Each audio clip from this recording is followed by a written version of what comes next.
So ಮನುಷ್ಯರಿಗೆ ಸಾವಿರ ದೇವಸ್ಥಾನಗಳಿರ್ತದೆ, ಆದರೆ ನಾನು ಒಂದು ನಂಬಿದ ದೇವಸ್ಥಾನ ಅಂದರೆ Bombay stock exchange. I was a last maker. ಅವಾಗ ಎಲ್ಲರೂ ಯೋಚನೆ ಮಾಡ್ದಂಗೆ ಸ್ಟಾಕ್ ಮಾರ್ಕೆಟು ನಮಗಲ್ಲ, ಸ್ಟಾಕ್ ಮಾರ್ಕೆಟಲ್ಲಿ ನಾವು ದುಡ್ಡು ಮಾಡೋಕ್ಕಾಗಲ್ಲ.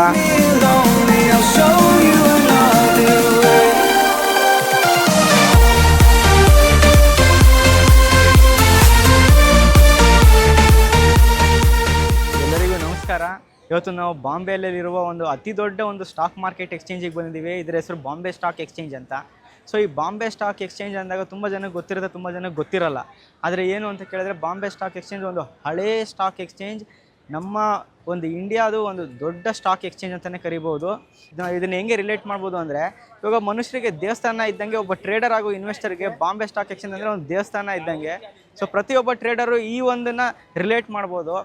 ನಮ್ಮ ಒಂದು ಇಂಡಿಯಾದ ಅತಿ ದೊಡ್ಡ ಟ್ರೇಡರ್ಸ್ ವಿಜಯ್ ಕೇಡಿಯಾ ಸರ್ ಆಗಿರ್ಬೋದು, ಅಥವಾ ಹರ್ಷದ್ ಮೆಹ್ತಾ ಸರ್ ಆಗಿರ್ಬೋದು, ಅಥವಾ ನಿಮಗೆ ರಾಕೇಶ್ ಜುಂಜುನ್ವಾಲಾ ಸರ್ ಆಗಿರ್ಬೋದು, ಎಲ್ಲರೂ ಕೂಡ ಬಾಂಬೆ ಸ್ಟಾಕ್ ಎಕ್ಸ್ಚೇಂಜಲ್ಲಿ ಟ್ರೇಡ್ ಮಾಡ್ತಾಯಿದ್ರು. ಇದೇ ಒಂದು ರೋಡಲ್ಲಿ ಓಡಾಡ್ತಾಯಿದ್ರು.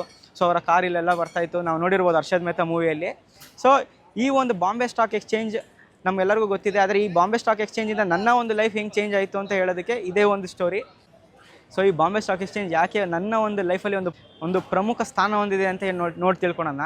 ಸೊ ಕೇವಲ ಒಂದು 4 ರಿಂದ 5 ವರ್ಷದ ಕೆಳಗಡೆ ನನಗೂ ಕೂಡ ಸ್ಟಾಕ್ ಮಾರ್ಕೆಟಲ್ಲಿ ಏನೋ ಒಂದು ಸಾಧನೆ ಮಾಡಬೇಕು ಅನ್ನೋದಿತ್ತು, ಕಾನ್ಫಿಡೆನ್ಸ್ ಇತ್ತು ಮಾಡ್ತೀನಿ ಅನ್ನೋದ್ರಲ್ಲಿ. ಆದರೆ ಯಾವುದೋ ಒಂದು ರೀಸನ್ಸಿಂದ ಅಥವಾ ಒಂದು ಸ್ವಲ್ಪ ಲ್ಯಾಕ್ ಆಫ್ ನಾಲೆಡ್ಜಿಂದನೋ ಅಥವಾ ರಿಸ್ಕ್ ಮ್ಯಾನೇಜ್ಮೆಂಟಿಂದನೋ ನಾನು ಒಬ್ಬ ಲಾಸ್ ಮೇಕರ್. ಎಲ್ಲರೂ ಟ್ರೇಡಿಂಗ್ ಹೆಂಗೆ ಸ್ಟಾರ್ಟ್ ಮಾಡ್ತಾರೆ, ದುಡ್ಡು ಮಾಡಬೇಕು. ಸೊ ಅದೇ ಥರ ನನ್ನ ಲೈಫಲ್ಲೂ ಕೂಡ ನಾನು ದುಡ್ಡು ಮಾಡಬೇಕು ಅಂತ ಸ್ಟಾಕ್ ಮಾರ್ಕೆಟಿಗೆ ಬಂದಿದ್ದೆ. ಸೊ ಈ ಸ್ಟಾಕ್ ಮಾರ್ಕೆಟಿಗೆ ಬಂದಾದಮೇಲೆ ತುಂಬ ಅಪ್ಸ್ ಆ್ಯಂಡ್ ಡೌನ್ಸ್ ಇತ್ತು. ಒಂದು ಕಡೆ ಲಾಸ್ ಆಗ್ತಾಯಿತ್ತು, ಒಂದು ಸತಿ ಪ್ರಾಫಿಟ್ ಆಗ್ತಾಯಿತ್ತು. Over all year on year ತೆಗೆದು ನೋಡಿದಾಗ ಒಂದು 5 ರಿಂದ 6 ವರ್ಷದ ಕೆಳಗಡೆ I was a last maker. So ಆ ಮೂಮೆಂಟಲ್ಲಿ ನಾನು ತುಂಬ ಕಡೆ ಎಜುಕೇಷನ್ನ ಹೊಂದಿದ್ದೀನಿ, ತುಂಬ ಕಡೆ ಕಲ್ತಿದ್ದೀನಿ ಸ್ಟಾಕ್ ಮಾರ್ಕೆಟ್ ಬಗ್ಗೆ. ಅಂದ್ರೂ ನನಗೆ ಆ ಒಂದು ಪರ್ಫೆಕ್ಟ್ ನಾಲೆಡ್ಜ್ ಬರ್ತಾ ಇರಲಿಲ್ಲ. ಆದರೆ ನಾನು ಸ್ಟಾಕ್ ಮಾರ್ಕೆಟ್ನ ಯಾವತ್ತೂ ಬಿಟ್ಕೊಟ್ಟಿರಲಿಲ್ಲ. ಏನೋ ಒಂದು ಉತ್ಸಾಹ ಇತ್ತು, ಬಾಂಬೆ ಸ್ಟಾಕ್ ಎಕ್ಸ್ಚೇಂಜ್ನ ಅಟ್ಲೀಸ್ಟ್ ಒಂದು ಸತಿ ಜೀವನದಲ್ಲಿ ನೋಡಬೇಕು ಅನ್ನೋ ಒಂದು ಆಸೆ ಇತ್ತು. ಸೊ ಕೇವಲ 4 ರಿಂದ 5 ವರ್ಷದ ಕೆಳಗಡೆ ಅದೇ ಒಂದು ಉತ್ಸಾಹದಿಂದ ಬಾಂಬೆಗೆ ಬಂದಿದ್ದೆ. ಬಾಂಬೆ ಸ್ಟಾಕ್ ಎಕ್ಸ್ಚೇಂಜ್ ಫೋಟೋ ಕೂಡ ತೆಗೆದಿದ್ದೆ. ಸೊ ಇಲ್ಲಿ ಸ್ಕ್ರೀನಲ್ಲಿ ಡಿಸ್ಪ್ಲೇ ಆಗ್ತಾ ಇರ್ಬೋದು. ಸೊ ಈ 4-5 ವರ್ಷದಿಂದ ನನ್ನ ಲೈಫ್ ಯಾವ ಥರ ಚೇಂಜ್ ಆಗಿದೆ ಸ್ಟಾಕ್ ಮಾರ್ಕೆಟಲ್ಲಿ ಫುಲ್ ಟೈಮ್ ಆಗಿ ಬಂದಾದಮೇಲೆ ಅಂತ ಹೇಳ್ತೀನಿ ನೋಡಿ. ಸೊ ಬಾಂಬೆ ಸ್ಟಾಕ್ ಎಕ್ಸ್ಚೇಂಜಿಗೆ ಬಂದು ಬಾಂಬೆ ಸ್ಟಾಕ್ ಎಕ್ಸ್ಚೇಂಜ್ನ ನೀಟಾಗೆಲ್ಲ ನೋಡಿ ಆಮೇಲೆ ಏನೋ ಒಂದು ಕಾನ್ಫಿಡೆನ್ಸ್ ಬಂತು, ನಾನು ಕೂಡ ವಾಪಸ್ ಸ್ಟಾಕ್ ಮಾರ್ಕೆಟಲ್ಲಿ ದುಡಿಬೋದು ಅಂತ. ಯಾಕಂದರೆ ನಾನು I was a last maker. ಅವಾಗ ಎಲ್ಲರೂ ಯೋಚನೆ ಮಾಡ್ದಂಗೆ ಸ್ಟಾಕ್ ಮಾರ್ಕೆಟು ನಮಗಲ್ಲ, ಸ್ಟಾಕ್ ಮಾರ್ಕೆಟಲ್ಲಿ ನಾವು ದುಡ್ಡು ಮಾಡೋಕ್ಕಾಗಲ್ಲ. ಸೊ ಮನುಷ್ಯರಿಗೆ ಸಾವಿರ ದೇವಸ್ಥಾನಗಳಿರ್ತದೆ, ಆದರೆ ನಾನು ಒಂದು ನಂಬಿದ ದೇವಸ್ಥಾನ ಅಂದರೆ ಬಾಂಬೆ ಸ್ಟಾಕ್ ಎಕ್ಸ್ಚೇಂಜ್. ಯಾಕಂದರೆ ಇಲ್ಲಿಗೆ ಬಂದಾದಮೇಲೆ ನನ್ನ ಲೈಫ್ ಕಂಪ್ಲೀಟಾಗಿ ಚೇಂಜ್ ಆಯಿತು. ಸೊ ಅದೇ ಥರ ಸ್ಟಾಕ್ ಮಾರ್ಕೆಟಲ್ಲಿ ಪ್ರಾಫಿಟ್ ಮಾಡ್ತಾ ಇದ್ದಂಗೆ ಸ್ಟಾಕ್ ಮಾರ್ಕೆಟ್ ಒಂದು ಕೋಚಿಂಗ್ ಸೆಂಟರ್ನ ಓಪನ್ ಮಾಡಿದೆ. ತುಂಬ ಜನಕ್ಕೆ ಒಂದು ಸ್ಟಾಕ್ ಮಾರ್ಕೆಟ್ ಎಜುಕೇಷನ್ನ ಕೊಡ್ತಿದ್ದೀನಿ at a very affordable price. So ಇದರಿಂದ ಅವರು ಕೂಡ ಕಲ್ತು ಸ್ಟಾಕ್ ಮಾರ್ಕೆಟಲ್ಲಿ ಪ್ರಾಫಿಟ್ ಮಾಡ್ತಾ ಇದ್ದಾರೆ. ಸೊ ತುಂಬ ಜನ ಹೇಳ್ತಾರೆ ಮಾರ್ಕೆಟ್ 20,000ಕ್ಕೆ ಬೀಳುತ್ತೆ, ನಿಫ್ಟಿ 20,000ಕ್ಕೆ ಬೀಳುತ್ತೆ, ನಿಫ್ಟಿ 15,000ಕ್ಕೆ ಬೀಳುತ್ತೆ. ಸ್ಟಾಕ್ ಮಾರ್ಕೆಟು ಕನ್ಸಿಸ್ಟೆಂಟ್ ಅಲ್ಲ, ಸ್ಟಾಕ್ ಮಾರ್ಕೆಟಲ್ಲಿ ದುಡ್ಡು ಮಾಡೋದು ಇಂಪಾಸಿಬಲ್ಲು, ನಿಫ್ಟಿ ಯಾವಾಗಾದರೂ ಝೀರೋಗೆ ಬಂದುಬಿಡುತ್ತೆ. ಈ ಒಂದು ರಾಂಗ್ ಅಸಂಪ್ಷನಲ್ಲಿ ಇರ್ತಾರೆ. ಸೊ ಅವ್ರಿಗೆ ಈ ಒಂದು ವಿಡಿಯೋ ಒಂದು ಮೋಟಿವೇಶನ್ ಆಗಿರಬೇಕು. ಹಾಗೂ ತುಂಬ ಜನ ಟ್ರೇಡರ್ಸ್ ಕೂಡ ಇದನ್ನು ರಿಲೇಟ್ ಮಾಡ್ಬೋದು. ಸೊ ಈ ಒಂದು ವಿಡಿಯೋ ಮಾಡ್ತಾ ಇರೋದು ಅಷ್ಟೇ ಟ್ರೇಡರ್ಸ್ಗೂ ಒಂಥರ ಮೋಟಿವೇಶನ್ ಆಗಿರಲಿ, ಒಂದು ಮೋಟಿವೇಶನ್ನ ಬಿಲ್ಟ್ ಮಾಡೋಣ ಅಂತ.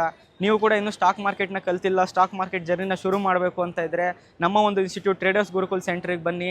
ಸ್ಟಾಕ್ ಮಾರ್ಕೆಟ್ನ ನಿಮಗೆ ಬೇಸಿಕ್ ಟು ಅಡ್ವಾನ್ಸ್ ಹೇಳ್ಕೊಡ್ತೀವಿ. ಅದ್ರ ಜೊತೆಗೆ ಲೈವ್ ಟ್ರೇಡಿಂಗ್ ಕೂಡ ಕೊಡ್ತೀವಿ. ಸೊ ಇದರಲ್ಲಿ ಏನಾಗುತ್ತೆ ಅಂದರೆ ನೀವು ಕೂತ್ಕೊಂಡು ಟ್ರೇಡ್ ಮಾಡೋದು ಹೆಂಗೆ ಅಂತ ಇನ್ ಡೀಟೇಲ್ ಆಗಿ ಹೇಳ್ಕೊಡ್ತೀವಿ. ಸೊ ನೀವು ಕೂಡ ಇನ್ವೆಸ್ಟ್ಮೆಂಟ್ ಜರ್ನಿನ ಸ್ಟಾರ್ಟ್ ಮಾಡಿಲ್ಲ ಅಂದರೆ ಈಗಲೇ ಮಾಡಿ. ನಿಮ್ಮ ಒಂದು ಚಿಕ್ಕ ಅಮೌಂಟಿಂದನೂ ನೀವು ಇನ್ವೆಸ್ಟ್ಮೆಂಟ್ ಜರ್ನಿನ ಶುರು ಮಾಡ್ಬೋದು. ಅದೇ ನಾವು SIP ಅಂತ ಕರಿತೀವಿ, ಸಿಸ್ಟಮ್ಯಾಟಿಕ್ ಇನ್ವೆಸ್ಟ್ಮೆಂಟ್ ಪ್ಲ್ಯಾನ್. ಆಗ ನೀವು ತಿಂಗಳಿಗೆ 4 ರಿಂದ 5 ಸಾವಿರ ರೂಪಾಯಿ ಉಳಿತಾಯ ಮಾಡಿಕೊಂಡು ಪ್ರತಿ ತಿಂಗಳು 4 ರಿಂದ 5 ಸಾವಿರ ರೂಪಾಯಿ ನಿಮ್ಮ ಒಂದು ಮ್ಯೂಚುವಲ್ ಫಂಡ್ SIP ಮೂಲಕ ನೀವು ಇನ್ವೆಸ್ಟ್ ಮಾಡಿದ್ರೆ ನೀವು ಕೂಡ ಜನರೇಷನಲ್ ವೆಲ್ತ್ನ ಕ್ರಿಯೇಟ್ ಮಾಡ್ಬೋದು ಸ್ಟಾಕ್ ಮಾರ್ಕೆಟಲ್ಲಿ. ನಿಮ್ಮ ಒಂದು ಚಿಕ್ಕ ಇನ್ವೆಸ್ಟ್ಮೆಂಟಿಂದ ನಿಮಗೆ ಯಾವುದೇ ಥರ ನಾಲೆಡ್ಜ್ ಇಲ್ಲ ಅಂದರೆ ಕೂಡ ನೀವು SIP ಜರ್ನಿನ ಶುರು ಮಾಡಿ, ನಾವೇ ನಿಮಗೆ ಹೆಲ್ಪ್ ಮಾಡ್ತೀವಿ ಕಂಪ್ಲೀಟ್ಲಿ ಫ್ರೀ ಆಫ್ ಕಾಸ್ಟ್ಗೆ. ನಿಮಗೆ ಸ್ಟಾಕ್ ಮಾರ್ಕೆಟ್ ಜರ್ನಿಯಲ್ಲಿ, ನಿಮ್ಮ SIP ಜರ್ನಿಯಲ್ಲಿ ನಿಮಗೆ ಹೆಂಗೆ ಯಾವ SIPಗಳನ್ನ ತೊಗೋಬೇಕು ಅಂತ ಕೂಡ ಗೈಡ್ ಮಾಡ್ತೀವಿ. ಸೊ ನಿಮಗೂ ಕೂಡ SIP ಜರ್ನಿನ ಶುರು ಮಾಡಬೇಕು ಅಂತ ಇದ್ದರೆ ಕೆಳಗಡೆ ಬರೋ ಡಿಸ್ಕ್ರಿಪ್ಷನ್ ನಂಬರಲ್ಲಿ ನೀವು ಕೂಡ ಕಾಂಟ್ಯಾಕ್ಟ್ ಮಾಡಿ, ನಾವು ನಿಮಗೆ ಹೆಲ್ಪ್ ಮಾಡ್ತೀವಿ. ಇದೇ ಥರ ವೀಡಿಯೋಗಾಗಿ ಲೈಕ್ ಮಾಡಿ, ಶೇರ್ ಮಾಡಿ ಹಾಗೂ ಕಮೆಂಟ್ ಮಾಡಿ. ಧನ್ಯವಾದಗಳು.